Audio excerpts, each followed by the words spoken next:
Namaskar. Today I am going to do Surya Namaskar. At first, stretch your hands up to come Namaskar Mudra. Stretch your hands up. Slowly bend forward and touch your legs.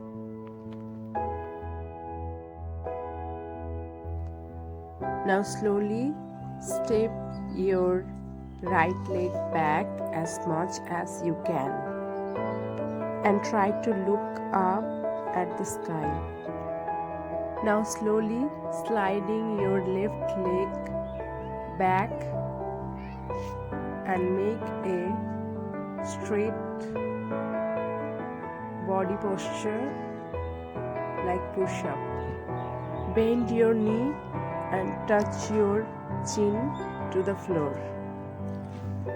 Inhale and gently slide forward and look up. Palms are to the ground and arch your back. Now slowly going to forward bend and create an inverted pose.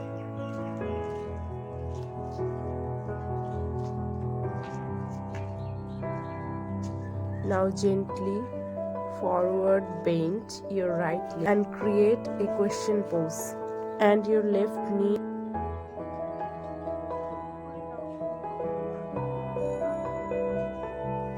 Slowly pick up your left leg and step in with the right leg. Exhale, touch your head with your knee and slowly up your hands, arch back and come to the Namaskar pose and feel your breaths for a while. Just do 15 Surya Namaskar a day and you have not to do any other asana and you will feel fit and energetic all the day. If you like the video, then do like, share and subscribe. See you all in the next video. Stay healthy, happy and fit.